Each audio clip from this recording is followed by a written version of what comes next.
त्याग बलिदान और समर्पणना प्रतीक समान मुस्लिम बिरादरोने पवित्र तहेवार ईद उल अजहाना समग्र गुजरातमां हर्षोल्लास અને કોમી સૌહાર્દનો વાતાવરણમાં સંપન્ન થયો છે। વહેલી સવારથી જ મુસ્લિમ બિરાદરો મોટી સંખ્યામાં મસ્જિદો અને ઈદગાહ ખાતે સમૂહ નમાઝ અદા કરવા માટે એકત્રિત થયા હતા। નમાઝ પૂર્ણ થયા બાદ દેશમાં અમન શાંતિ અને ભાઈચારો જળવાઈ રહે તે માટે ખાસ દુઆઓ માંગવામાં આવી હતી અને લોકોએ એકબીજાને ગળે મળીને ઈદે મુબારકબાદી પઠાવી હતી।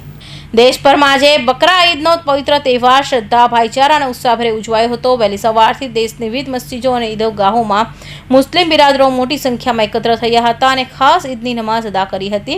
નમાઝ બાદ દેશની સુખ શાંતિ, સમૃદ્ધિ અને કોમી એકતા માટે ખાસ દુઆઓ કરવામાં આવી હતી।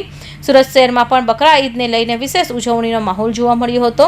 શહેરની તમામ મુખ્ય મસ્જિદો અને ઈદગાહોમાં નમાઝીઓ ભારે ભીડ ઉમટી પડી હતી। નમાઝ પૂર્ણ થયા બાદ મુસ્લિમ બિરાદરો એકબીજાને ગળે મળી ઈદ मुबारक पाठवी हती। मेरा नाम हाजी Rehan Ahmed Khan Ashrafi, founder and chairman Sahara स्वतंत्रता वेलफेयर ट्रस्ट सूरत।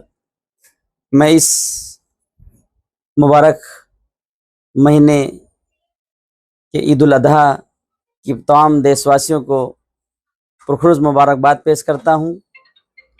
और कल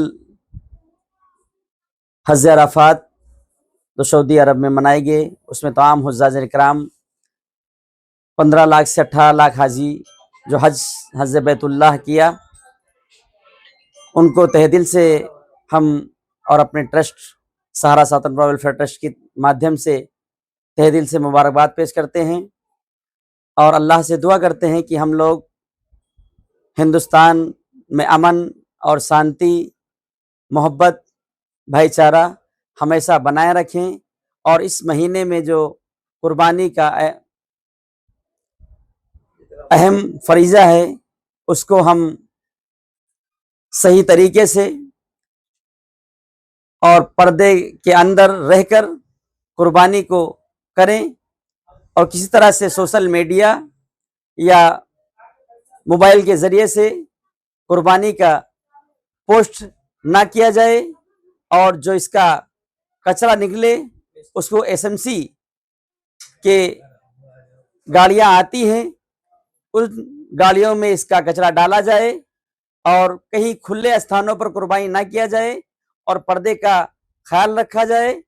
और हमारे एसएमसी तंत्र और हमारे सूरत के तमाम आलाधिकारी हर तरह से हर संयम व्यवस्था और हर तरह से हमारी रात दिन जागकर हमें सुख दुख और सारी त्योहारों में अमन शांति के साथ त्यौहार का करने का सही व्यवस्था करते हैं। तो मैं सच्चे दिल से सहारा स्वतंत्रता वेलफेयर ट्रस्ट सूरत के माध्यम से तमाम देशवासियों को ईद उल अजहा की तहे दिल से मुबारकबाद पेश करते हैं और ईश्वर से दुआ करते हैं कि हम लोग पूरे भारत में अमन और शांति और मोहब्बत के साथ ईद उल अजहा मनाएं। जय हिंद, जय भारत, अस्सलाम वालेकुम।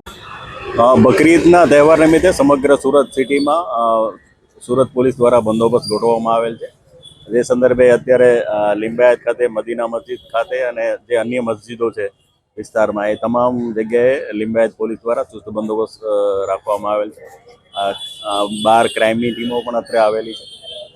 જે નમાઝ છે સારી રીતે તમામ મુસ્લિમ બિરાદરો દ્વારા અદા કરવામાં આવેલી છે અને આગળની જે પણ બકરી ઈદની જે વિધિ છે એ સુચારુ રૂપે થાય એ માટેની તમામ વ્યવસ્થા શાંતિ સમિતિના સભ્યો અને પોલીસ દ્વારા સંકલન કરી અને યોજવામાં આવેલી છે અને બહુ શાંતિપૂર્ણ વાતાવરણમાં તમામ મસ્જિદોમાં હાલ નમાઝ પૂરી થયેલી છે।